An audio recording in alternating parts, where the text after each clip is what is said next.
Teman-teman, kali ini saya mau memperbaiki sebuah kipas angin, mereknya adalah Yamakawa. Apanya yang rusak saya belum tahu karena belum dikasih tahu sama yang punya, jadi saya mau cari tahu. Terus teman-teman tonton aja video ini terus sampai habis supaya tahu gimana cara memperbaiki kipas angin yang saat ini saya nggak tahu rusaknya apa. Untuk cek kerusakannya seperti apa, kita perhatikan dulu secara fisik. Kira-kira ada nggak yang janggal? Kayaknya nggak ada sih. Soalnya kalau misalnya saya puter-puter kipas anginnya, itu fisiknya kelihatan oke-oke aja. Paling cuma kotor-kotor karena debu aja di jaring-jaringnya seperti ini. Ini wajar-wajar aja sih. Kalau misalnya teman-teman punya avometer, bisa cek langsung kipas angin ini korslet apa enggak. Caranya mudah, dengan cara mengambil avometer analog seperti ini, pakai skala kali 1 atau X1, terus kita akan cek stekernya dalam posisi saklar off. Saklar semuanya off ya, nggak ada yang ditekan sama sekali. Ambil stekernya untuk mengetahui korslet atau tidaknya kipas angin sebelum kita colokin ke arus listrik 220 volt. Nah, kita tes dulu avometernya, kira-kira lampu continuity bakal hidup apa enggak, dan jarumnya bakal bergerak ke kanan apa enggak. Ternyata jarum dan lampunya sesuai sama apa yang saya kasih tahu barusan. Sekarang kita tes kaki stekernya seperti ini. Ternyata nggak nyambung sama sekali, berarti nggak korslet. Sekarang coba kita hidupin nomor 1, kira-kira nyala apa enggak lampu continuity-nya. Ternyata lampu continuity-nya nyala. Sekarang coba kita cek nomor 2, nyala juga. Yang nomor 3 kita cek, nyala juga. Berarti kalau misalnya lampu continuity di avometer nyala, arus listrik bisa masuk ke dalam spool kipas angin ini. Nah, kira-kira kalau keadaannya seperti ini, apanya yang rusak? Kalau menurut pengalaman saya, yang rusak adalah baling-balingnya seret kayaknya, nggak mau muter.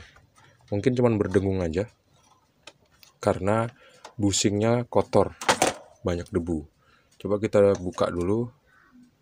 Kita buka dulu keranjangnya seperti ini, kita simpen. Coba kita puterin pakai tangan. Tuh, ternyata bener seret, teman-teman. Jadi cara memperbaikinya, kita lepas dulu dratnya seperti ini, kita simpen, kita tarik baling-balingnya, kita simpen di sana. Terus kita lihat di sini ada apa nih? Rambut siapa ini? Rambut yang punya yang jelas. Ini mungkin jadi salah satu faktor penghambat kipas anginnya muter. Mungkin sampai masuk ke dalam sana kali ya. Kita nggak tahu sebelum kita cek dari dekat. Ini bisa langsung dibersihin teman-teman, tapi saya khawatir karena kalau misalnya cuma dibersihin nanti dia bakal seret lagi. Jadi kita kayaknya harus ganti busingnya deh. Sebelum kita ganti busingnya, coba kita copot dulu. Copot dulu saklar untuk synchronize. Pakai obeng seperti ini karena dia dikencangkan pakai drat. Pakai obeng, pakai skrup. Terlepas dulu. Kita simpen di tempat yang aman. Terus di belakang ada skrupnya biasanya, tapi ini nggak ada, skrupnya udah hilang. Di bagian bawah nggak ada. Di depan masih ada satu lagi dratnya, kita buka langsung seperti ini. Terus kita simpen di tempat yang aman, kita simpen di sana. Oke, sekarang kita tinggal buka 4 buah skrup ini langsung, atau pakai cara yang kayak gini, cara yang biasanya saya pakai dan efektif. Kita ambil obeng minus, terus kita tekan seperti ini, kita congkel, kita tarik, kita tekan, congkel, tarik. Itu gimana? Tekan, congkel, tarik, tekan, congkel, tarik. Ya, kebuka kan? Kita simpan di tempat yang aman. Kita lihat kondisinya belum di jumper, artinya thermal fuse-nya belum pernah putus. Terus kapasitornya kalau dicek nggak kelihatan rusak. Terus bushingnya, terus asnya kalau kita putar seret. Nah, seret ini harus ganti bushing. Dan tangan saya ada minyak, kayaknya pernah dibersihin. Jadi kalau kita cuma bersihin pakai cairan pembersih, dia pasti bakal seret lagi. Ini kayaknya minyak goreng nih. Jadi langsung aja kita buka skrup yang ada di sini, 4 buah.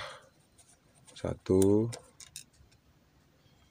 2. Kalau buka skrup tuh kalau bisa yang arahnya berlawanan ya teman-teman, supaya seimbang. Kalau masang gitu juga arahnya berlawanan. Daripada kalau buka skrup jangan ini gitu. Tapi ini atau ini gitu. Berlawanan dia. Masangnya pun gitu juga. Kalau teman-teman pernah bongkar mesin motor, nah, pasti kayak gitu deh, tahu. 3, satu lagi.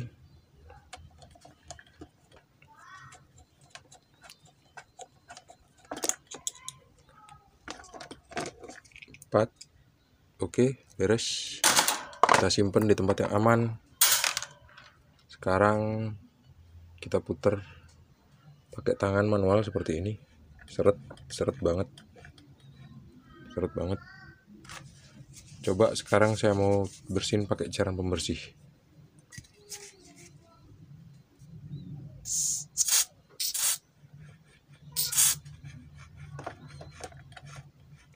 Dan dia belum lancar meskipun saya semprot pakai cairan pembersih. Di bagian synchronize itu biasanya bushingnya kotor juga, bagian belakang.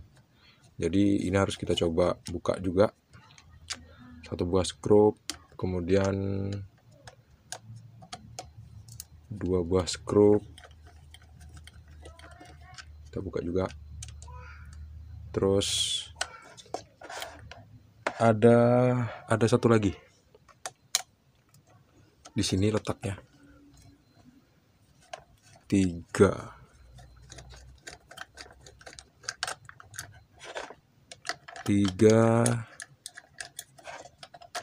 Ayo lepas.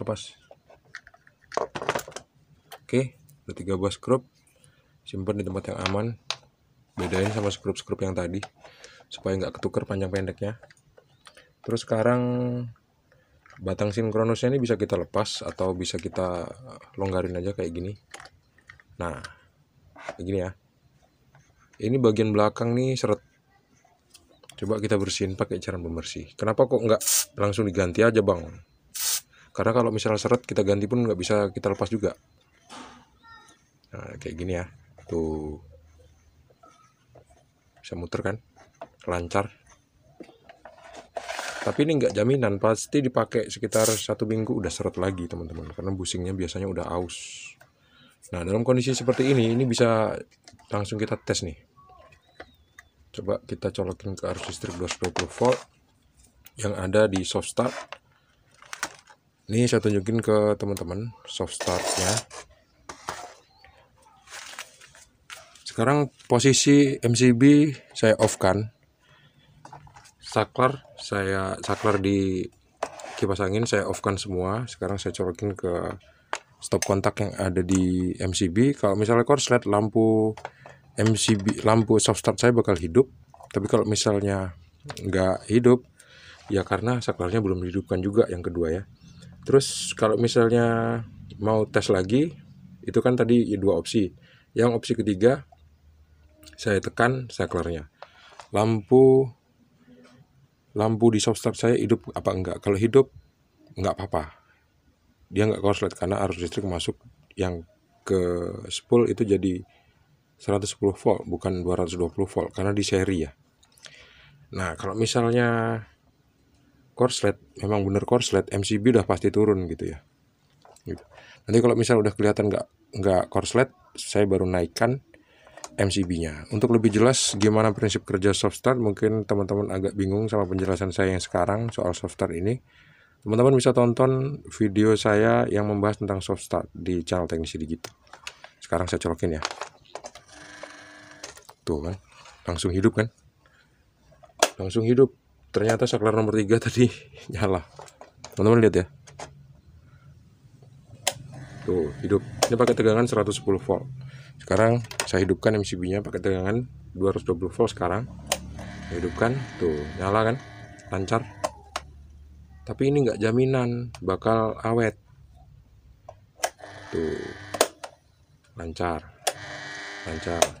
Busingnya harus diganti dengan yang baru.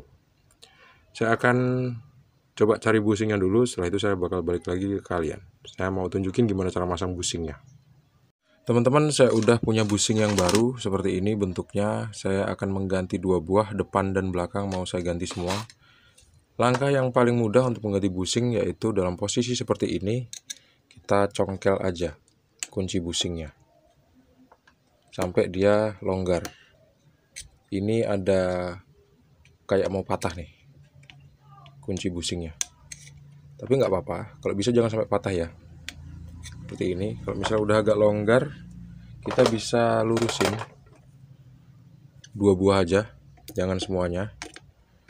Seperti ini pakai tang cucut. 1, 2 seperti ini. Terus yang bagian belakang juga sama, kita gituin juga. Yang saya pilih aja bebas, saya pilih yang atas 1 dan yang sebelah kiri. Hati-hati jangan sampai obeng kita nusuk ke urat nadi. Gak balik modal nanti masuk ICU bisa-bisa. Gini kita lurusin. Oke, kalau misalnya udah kayak gini, baru kita buka skrupnya seperti ini. Semakin cepat kita ngerjainnya, semakin cepat kita dapat rezeki. Simpan di tempat yang aman. Buka yang sisi berlawanan seperti ini. Terus cepat tuh sampai lari ke sana murnya. Oke, simpen. Terus buka satu lagi. Masih ada 2 buah. Ini yang ketiga dan yang terakhir, yang keempat. Ini dia, ada di sini. Tahan murnya supaya dia bisa lepas dari bautnya. Kadang-kadang dia seret. Nah, kalau dia seret, kita jepit pakai tang. Kalau ini teman-teman pasti tahu lah teknisnya. Meskipun nggak saya jelasin detail, pasti tahu. Orang cuma buka skrup aja kok. Udah buka. Terus sekarang kita tinggal tarik pelan-pelan ke arah belakang. Bismillah. Tarik seperti ini ya, pelan-pelan, jangan dipaksa. Hati-hati jangan sampai kena spoolnya karena gampang putus. Nah, sekarang spoolnya udah bisa kita pisahin seperti ini dari casingnya. Ini dia, ada ringnya 1 buah. Ini yang bagian belakang ya, ini yang bagian belakang ada ringnya 1 buah seperti ini. Ini sementara kita tidurkan aja dulu. Kita tidurkan aja supaya aman. Nah, gini. Pokoknya jangan sampai spoolnya tergores. Kita juga bisa langsung buka yang bagian depan. Caranya seperti ini. Ini kan ada spinya. Spinya kita lepasin dulu pakai tang cucut. Seperti ini. Kita tarik. Kalau misalnya dia seret, kita semprot dulu pakai cairan pembersih supaya gampang nariknya. Nah, bisa kita cabut langsung pakai tang cucut seperti ini. Tuh, spinya udah tercabut. Sekarang baru bisa kita tarik. Kita tarik asnya. Hati-hati ya. kita cari posisi yang pas. Nah gini, kita tarik asnya. Nah kita bisa tahu di sini asnya udah berkarat banget. Ini yang nyebabin dia lengket, yang akhirnya bikin busingnya rusak juga. Nah ini bisa kita tinggal lepas aja. Caranya sederhana aja. Kita tinggal tekan yang udah kita longgarin tadi. Kita tinggal tekan ke depan. Satu lagi.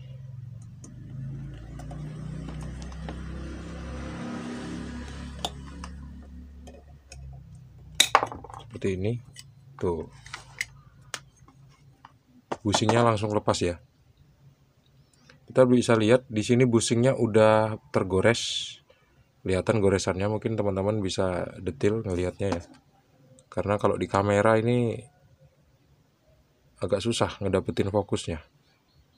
Kecuali kalau misalnya pakai kamera yang kualitasnya keren banget. Tuh ya, di dalamnya udah berkarat dan ini harus diganti dengan yang baru. Terus yang lama gimana? Yang lama berkarat apa tuh, tergores nggak? Bukan berkarat ya tadi ya, tergores. Yang bagian belakang ini kayaknya masih bagus. Kayaknya masih bagus, kayaknya tapi ya. Sebetulnya bisa kita ganti bagian depan aja sih. Karena cuman bagian depan yang betul-betul kelihatan tergores, yang bagian belakang enggak. Ini bagian tengahnya udah tergores. Jadi langsung kita ganti teman-teman.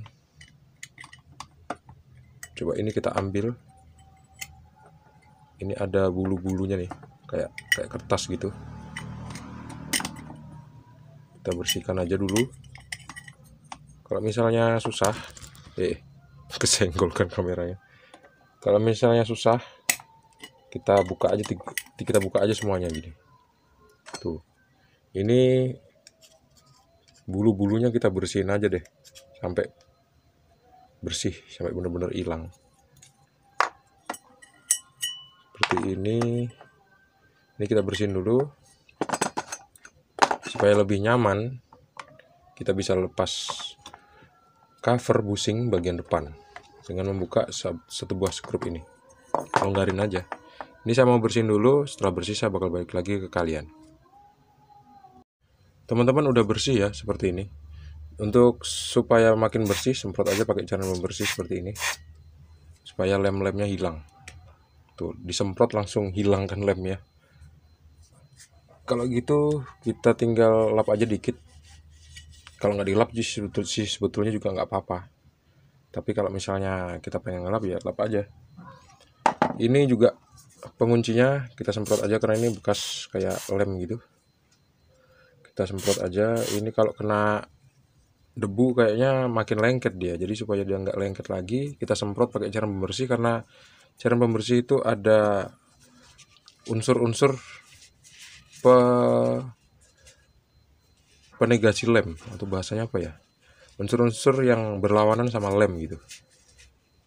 Jadinya dia licin, dia kayak pelumas gitulah teman-teman. Udah ya, udah bersih seperti ini. Terus tinggal, ini saya pakai tangan kiri karena tangan kanan saya pakai untuk megangin kamera. Jadi kalau misalnya kameranya kena cairan-cairan pembersih bahaya ya. Ini dia busing yang baru, masih dalam keadaan bagus, tidak tergores. Ini warnanya agak-agak pudar karena tadi saya bersihin pakai thinner teman-teman. Jadi kita taruh seperti ini, kita pasang di tengah, terus nanti dia otomatis bakal senter sendiri kok waktu kita masukin asnya. Terus kita tutup seperti ini. Nah, kuncinya baru kita pasang kayak gini. Kita pasang satu, terus yang lainnya ngikut. Iya, seperti ini. Tinggal kita kunci dari depan. Ini kuncinya agak gampang-gampang susah. Untuk sebagian kipas angin kuncinya gampang, untuk sebagian kipas angin lagi kuncinya susahnya setengah mati, harus diketok pakai palu, tapi harus pelan-pelan. Nah kalau yang ini gampang pula nih masangnya, cuman dia masih agak longgar ya seperti ini. Jadi supaya lebih pas, tekan aja lagi, ketatin lagi sampai sepresisi yang kita mau. Ini kurang ketat dikit. Setelah saya ketatin, saya bakal balik lagi ke kalian. Udah saya ketatin teman-teman. Ini udah ketat banget nih. Udah ketat banget. Udah oke lah pokoknya. Terus tiba waktunya saya tangani asnya, karena asnya ini udah berkarat. Saya lepas dulu ring bagian depan ini. Ini ada bekas karatnya sedikit. Kalau kita bersihin juga boleh sih, pakai cairan pembersih, tapi kalau enggak juga nggak apa-apa. Kalau bisa sih dibersihin aja. Nah, ini asnya kita bersihin dulu. Pakai cairan pembersih kita semprot supaya karatnya hilang. Ambil tisu, terus kita putar-putar seperti ini sampai karatnya betul-betul hilang. Tuh kan nempel di tisu semua. Tapi ini asnya udah aus loh teman-teman. Kalau misalnya nggak diganti busing, pasti dia bakal seret lagi dalam waktu 3-1 minggu. Dan kalau misalnya udah diganti busing pun, kalau misalnya dalam hitungan beberapa bulan, busingnya bakal aus juga karena asnya juga udah aus. Gitu ceritanya. Kalau kayak gini tinggal waktunya kita pasang lagi ya. Tadi bagian belakang, casing bagian belakang yang udah kita lepas, yang nggak jadi kita ganti busingnya, kita pasang aja lagi. Ini ada asnya di bagian belakang di sini. Terus ini ada ring. Kok as? Ini tadi ring ya saya bilang ya. Saya sering salah saya. Ini ada ring kain, kita taruh di depan karena memang tempatnya di depan. Terus sekarang waktunya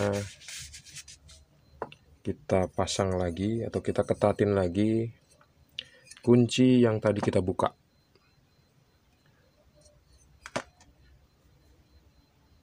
Udah beres, udah saya ketatin. Sekarang waktunya saya pasang lagi di sini casing bagian depan. Tancepin dulu, terus geserin dulu nih. Geserin dulu supaya lebih deket. Terus kita ketatin skrupnya. Oke, udah ketat.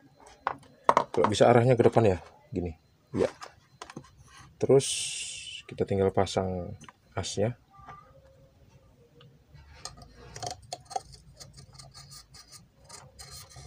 Oke, asnya udah masuk. Sekarang tinggal kita pasang spoolnya. Arah spoolnya jangan sampai lupa. Kita harus ingat-ingat. Arah spoolnya itu bagian cekungan kabel ini ada di atas biasanya. Jadi kita harus masangnya seperti ini. Harus pas. Ya, seperti ini.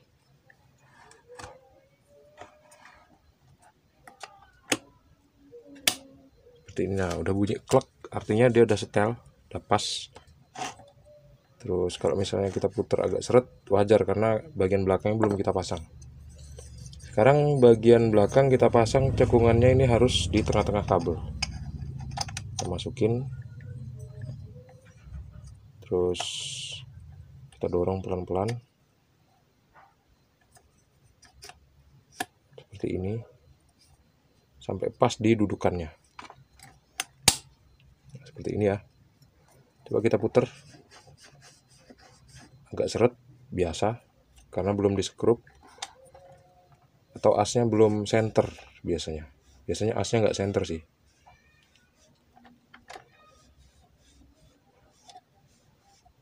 Kalau kira-kira asnya nggak center, kita bakal tarik lagi terus kita senterin.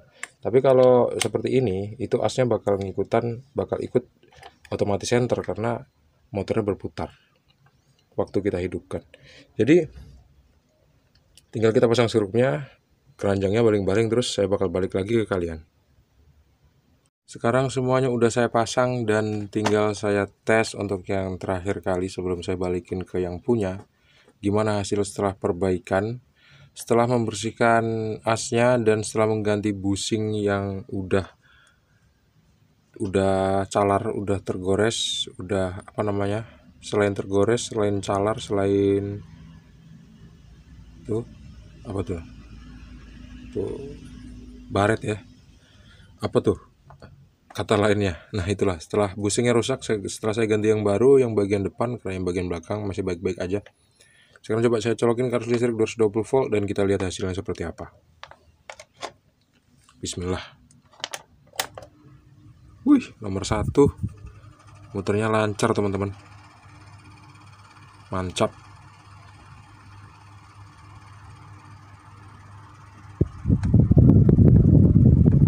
Kita tes nomor 2, dan nomor 2 pun normal, makin kenceng.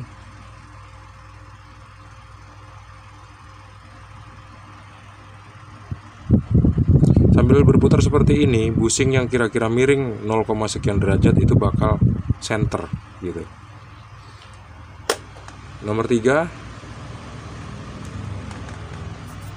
dan kipasnya masih dalam keadaan baik-baik aja sekarang. Dan oke, udah sembuh perbaikan kita kali ini. Dan teman-teman, terima kasih sudah menonton. Gitulah cara memperbaiki kipas angin merek Yamakawa. Terima kasih sudah menonton. Jangan lupa untuk klik like, subscribe, dan membagikan video ini ke teman-teman kalian. Sampai jumpa di video selanjutnya. Assalamualaikum warahmatullahi wabarakatuh. See you and bye-bye.